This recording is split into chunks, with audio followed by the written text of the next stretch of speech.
Hello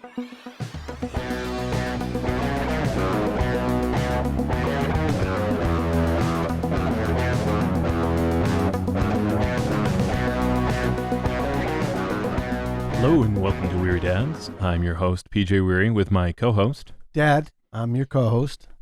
And today we're going to cover deep and wide. Yeah, good one. And I think what we're talking about here is your specialization. Basically, what skills should you get good at? How do you get good at skills? That sort of thing. Yeah, I think we can carry it into other areas too, relationships, friendships, and so forth. I'm excited about doing this. I shaved today, so today's episode is not sponsored by Gillette, but it should be. I did not shave today, and it's okay. I'm the before and you're the after, right there. My goal is, again, to get us sponsorships that never happen. So there you go. You know, that is the unique contribution you make to this podcast. That's what my goal is. And so I've decided, unbeknownst to PJ, to each episode, choose a sponsor that is not supporting us. And I'm going to do that every time. So today's, again, I shaved. I thought about this. And this is not sponsored by Gillette. But it should be. I don't even know what their current slogan is. The best a man can get. I think that's like from the 50s. This is what happens. First of all, you would not know if it was the 50s. That's not true. Oh, you would? Oh, because I listen to old-time radio. Yeah. Okay. Well, we could do Camel cigarettes since that's old-time radio. I don't think that's where. How mild can a cigarette be? So, folks, for you to understand, this is important. This is deep and wide. Yeah. I think there is something to be said here because it's amazing how this has shown up for me. Growing up, we would listen to old-time radio.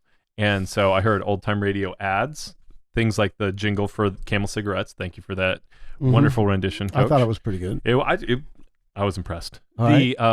But one is that I have a knowledge of ads from previous generations, and it is interesting to see what has changed, but also what's remained the same. Right. And that's helped me in my career.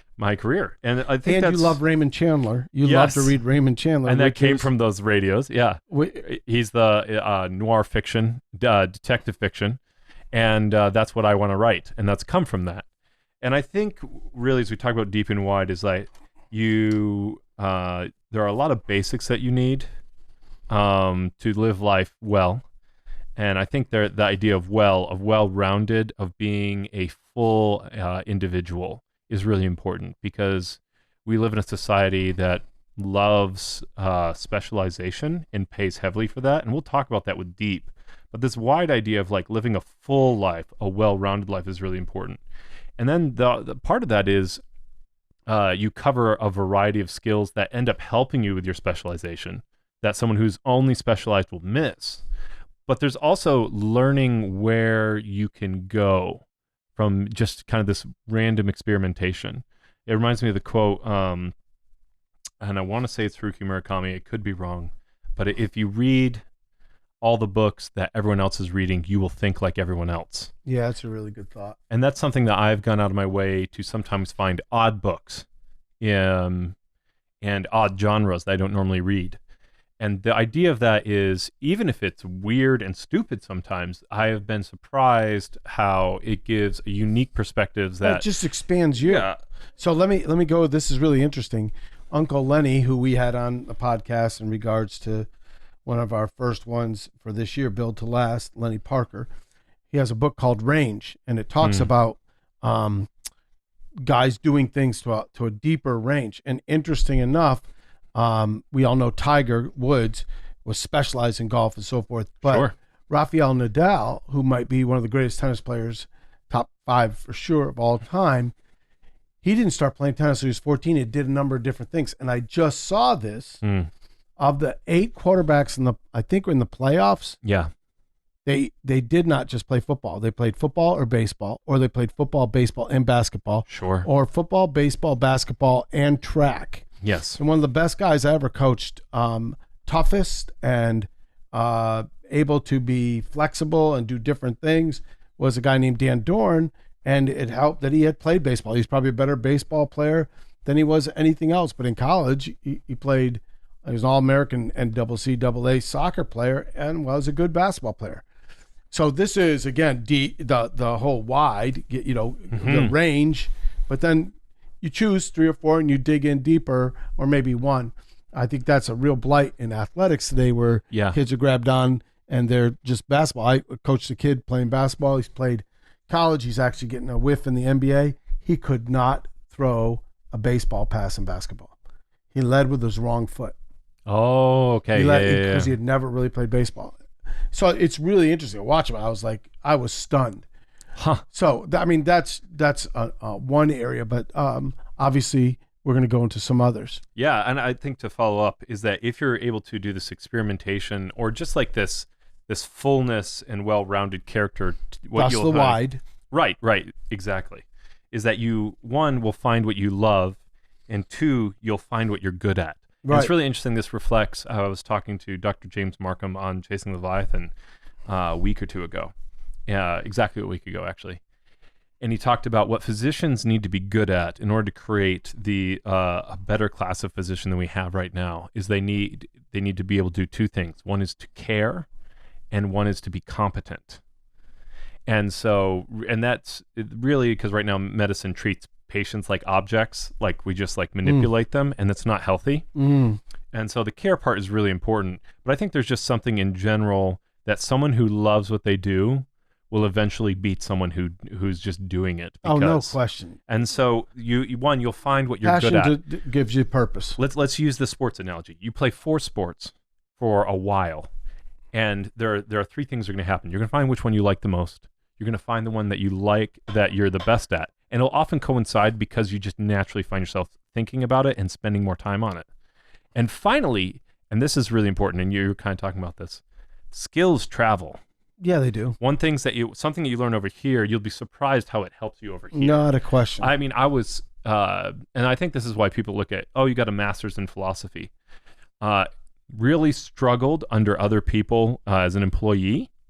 And I realized part of that was because of the way I thought through things was different from them, and they didn't understand what I was doing. As soon as I became my own boss, business made so much more sense to me because I asked the right questions, which is a skill from philosophy. Right. It is. And so, and then there's a lot of different things. A lot of my emphasis was on interpretation and cultural criticism. And that translates really well to marketing. Like understanding how culture, like what culture is, how it works, what it's trying to do is so key. Really and good. So, I mean, that's the wide part, right? So talk to me a little bit about the depth. What have you seen? I'm going to go in an area. I think as you develop friendships, you're going to have, it's great to have a wide variety of friends, different people that can then, thus you can have the privilege of them influencing you, and potentially you can influence them. But the truth is, you know, when I was in college, we had like 5,500 on our campus, and people would say, and I hope this comes out respectfully to viewers, but those or listeners, those of you that know me, say, man, Pete knows a lot of people. And I did, but there were only 3 or 4 that I had really deep relationships with. I had a friend, Bill, a friend, Mark, and 3 or 4 other guys. I won't go into those, whatever. But the probably the one that I had the best relationship with is the one I'm married to, right? Is Lisa, so AKA Mom. So that's where we're deep. But then I had a bunch of others. Yeah. And I think it goes into regards to ministry or business. I have had the privilege of serving with nations of coaches. And one of the things that happened by having a wide net out there of people that I became at least acquainted with. Yes. Right? Yes. And you prayerfully have a heart that would serve them whatever way you can. Yeah. Man, when we'll have a meeting, I'll say, well, I don't know that guy, but I know he knows this guy, so maybe I'll ask him if I can know that guy. And it helps us to do what we try to do, which is serve coaches and athletes, professionally, familial, and spiritually. I'm saying that because there is a wide net. Yeah. But then there's 3 or 4 people that on our team even, like I'm closer to. Right. Especially since I was like early on in the team. So I know those guys better and we deeper. So, and by the way, you can't be open and transparent with everybody who has that time. Yeah. And I think there's that's a whole thing. I'd love to talk about that. But what I wanted to follow up with was that you have acquaintances, you have friends, and you have best friends. Right. But the thing when you think about that is, and this is where I struggled early on, is because I always want to get deep with people. I want best friends. And I found a lot of best friends at first. But I tried to make everybody into a best friend. And it just didn't happen. And then I'd be disappointed. It's okay. Be comfortable with just having acquaintances. People that you are amicable with, that you meet and you're happy to see them, but you don't have to thoroughly invest in them because you can't do it. Can I carry that farther, even with your company? Do you have 4 or 5 strong customers? Yeah. Well, Okay. yeah, it's a little different, but yeah. Well, we have one. We have some bigger clients and some less clients. Some of those deeper, your relationships with them, because you know them and you got to invest in, right? Well, and you just connect with some people more. Yeah, and you're there. But then you have, how many customers do you think you have? I have no idea. Right.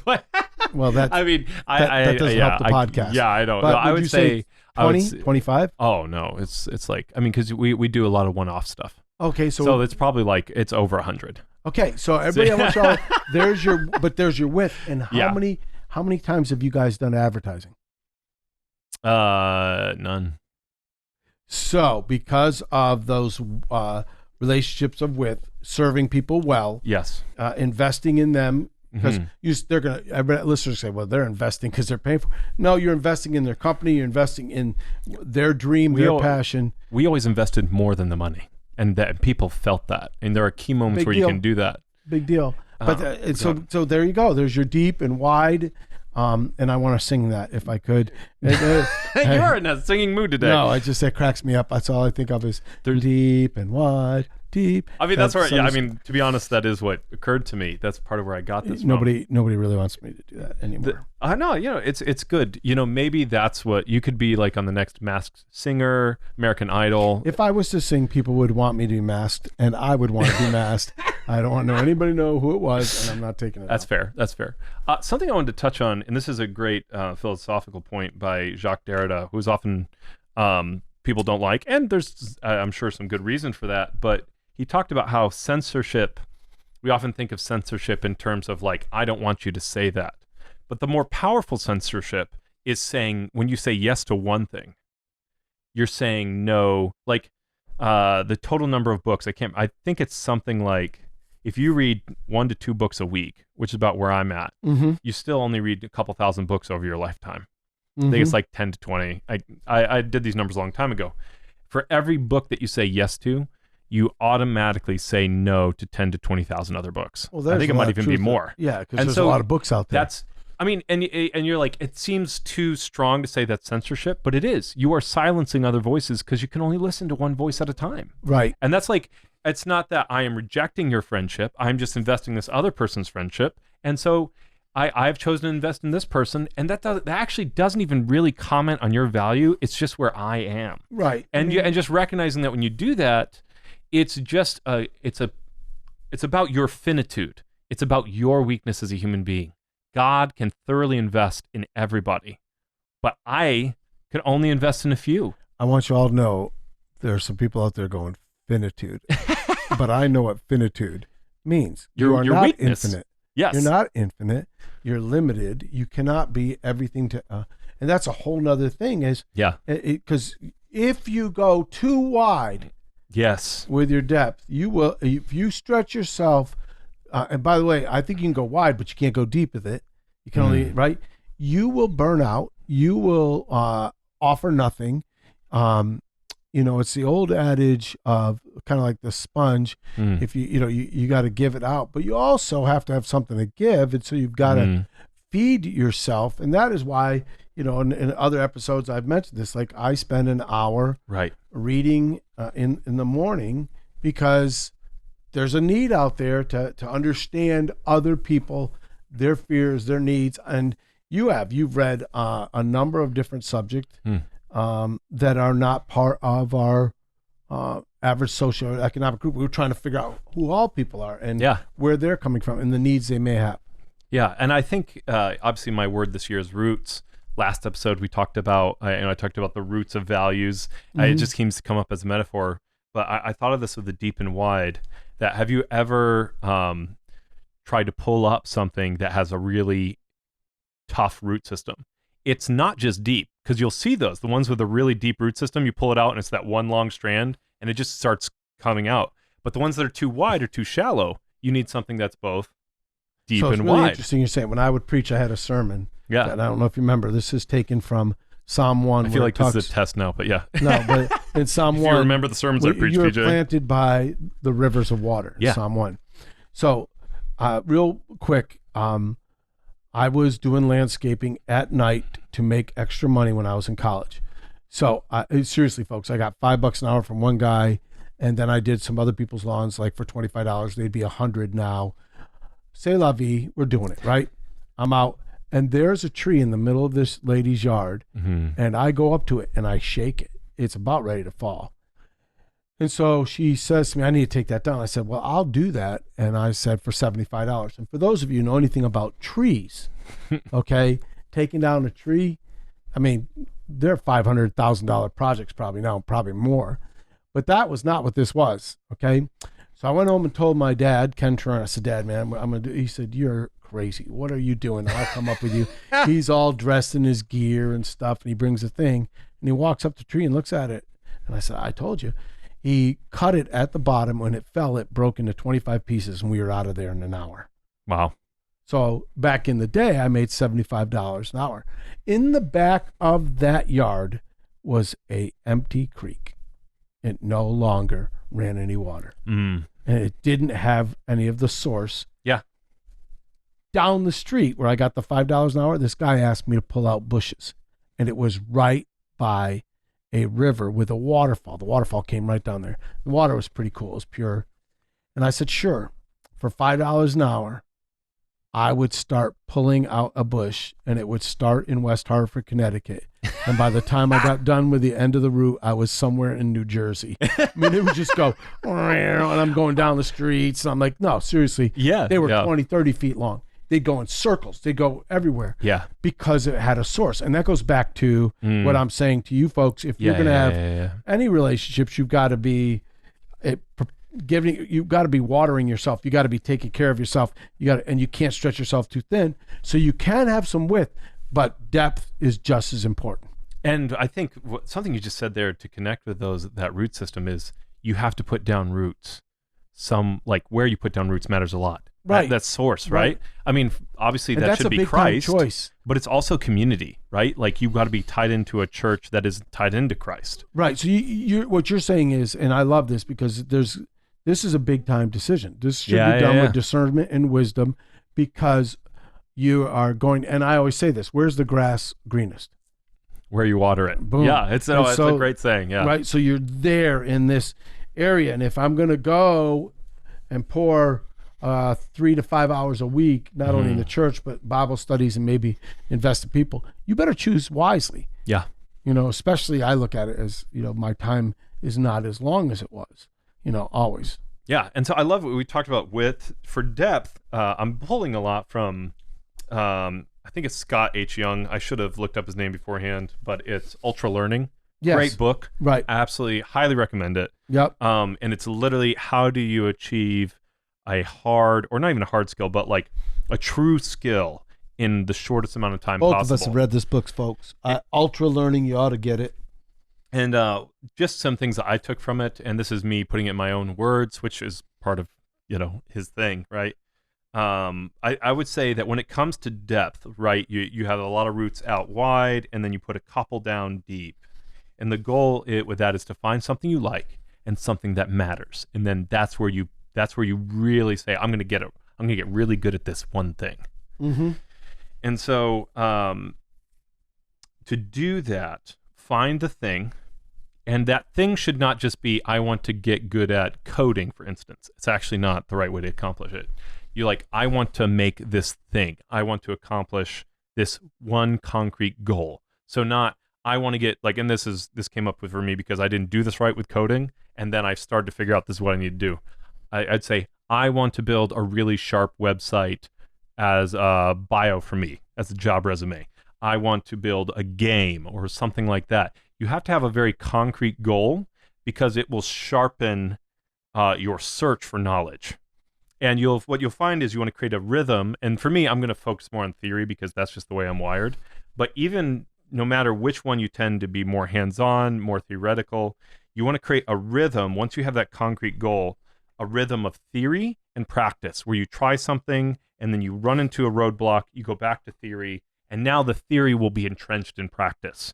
And so you don't just get stuck doing the same thing over and over again in practice, you go back to theory. And then by doing that, you're always focusing on what's the next step so I can get better. And then eventually you can have a sense of accomplishment.